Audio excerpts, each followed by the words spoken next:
Bienvenidos a este video. El día de hoy vamos a adentrarnos a la revolución darwiniana.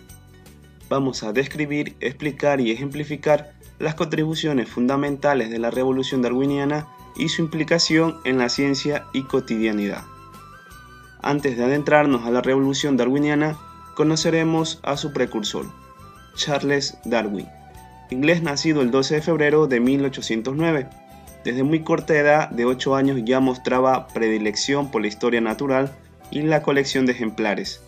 A la edad de 16 años ayudaba a su padre en asistir a las personas que visitaban su consultorio, ya que su padre era médico. El joven Darwin, no a gusto con las tediosas clases de medicina que recibía en la Universidad de Edimburgo, ingresó al grupo de la Sociedad Pliniana, grupo que era conformado por estudiantes de historia natural, donde escuchó por primera vez la teoría de la evolución planteada por Lamarck en el año 1809. Darwin quedó estupefacto al escuchar aquella teoría. Darwin, luego de haberse incorporado a la universidad de regreso a su casa, le proponen que participe como naturalista en un viaje que se realizaría por América del Sur, con la finalidad de cartografiar dicho sector, el viaje conocido como HMS Beagle. Darwin aceptó sin saber que este viaje sería uno de los más importantes de su vida y de la humanidad, ya que de este viaje nacería lo que conocemos como la teoría de las especies y la denominada revolución darwiniana.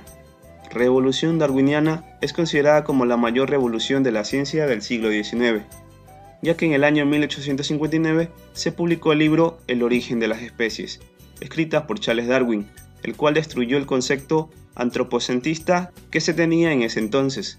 Antropocentrismo es la doctrina o teoría que supone que el hombre es el centro de todas las cosas. En aquel libro Darwin propuso que las especies evolucionan, o como lo dijo él, tienen descendencia con modificaciones, y que todos los seres vivos pueden rastrear su ascendencia a un antepasado común.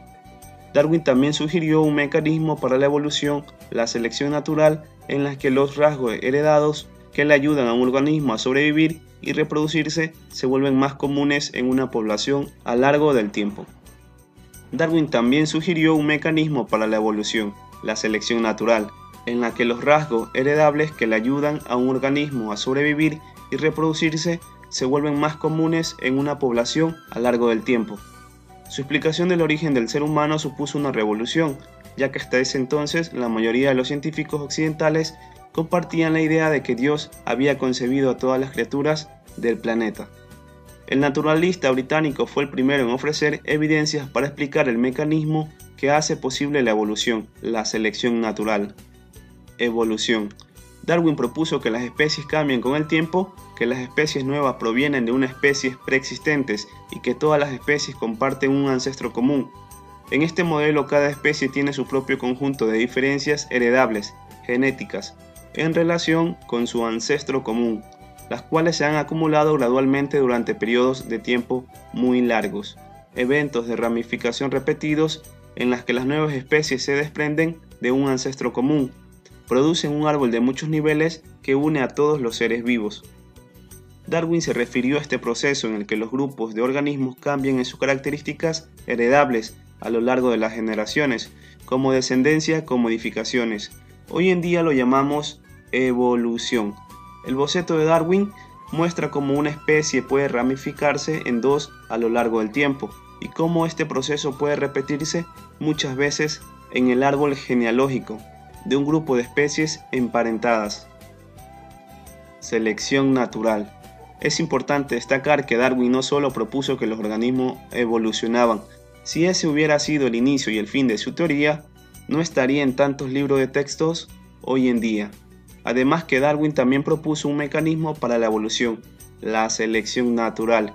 Este mecanismo era elegante y lógico, y explicaba cómo podían evolucionar las poblaciones, tener descendencia modificada, de tal manera que se hacían más adecuadas para vivir en su entorno con el paso del tiempo. El concepto de selección natural de Darwin está basado en varias observaciones fundamentales. Los rasgos a menudo son heredables en los seres vivos.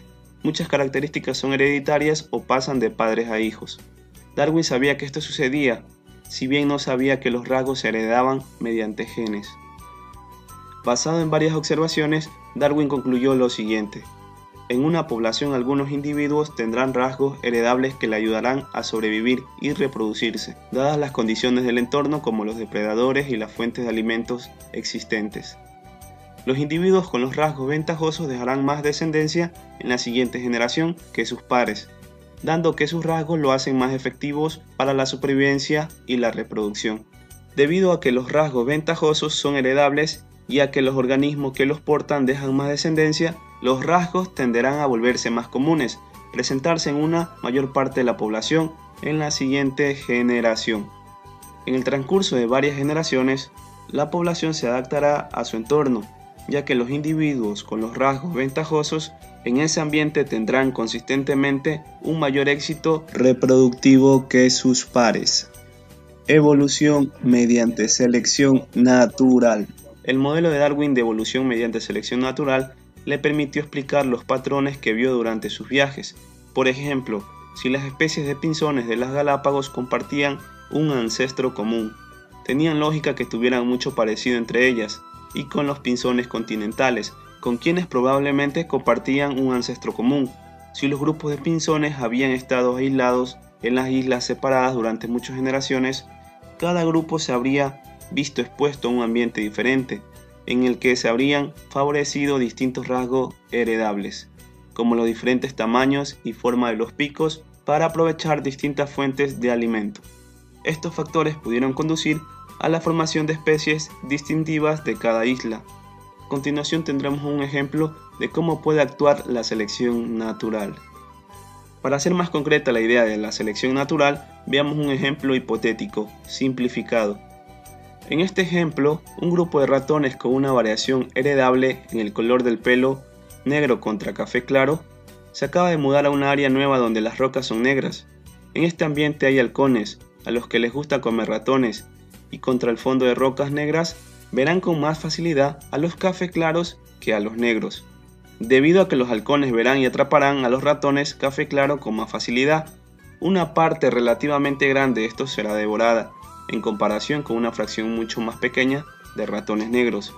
Si nos fijamos en la proporción de ratones negros contra café claro en el grupo sobreviviente que no fue devorado, será mayor que la población inicial. El color del pelo es un carácter heredable que puede pasar de padres a hijos, por lo que una mayor proporción de ratones negros en el grupo sobreviviente significa que habrá más ratones negros en la siguiente generación. Después de varias generaciones de selección, la población estará compuesta casi en su totalidad por ratones negros. Este cambio en las características heredables de una población es un ejemplo de evolución. Puntos claves sobre la selección natural. La selección natural depende del ambiente. La selección natural no favorece rasgos que sean intrínsecamente superiores de alguna manera, sino los que sean beneficiosos. Esto es, que le ayuden a un organismo a sobrevivir y reproducirse de manera más efectiva que sus pares.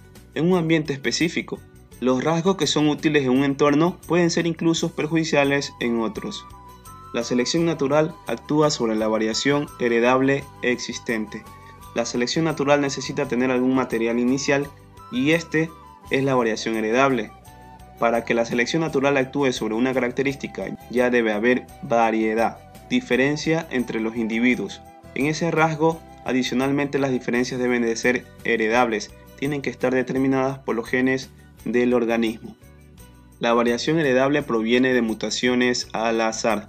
La fuente original de las nuevas variantes de genes que producen rasgos heredables nuevos, como los colores de pelaje, es la mutación aleatoria, cambios en la secuencia del ADN. Las mutaciones aleatorias que pasan a la descendencia general se producen en la línea germinal, o los óvulos y espermatozoides del organismo. La reproducción sexual mezcla y combina las variantes genéticas para producir más variedad. Recuerda, si tienes algún compañero o compañera que esté buscando información sobre este tema, no dudes en compartirle este video. Nos encontraremos en una próxima oportunidad.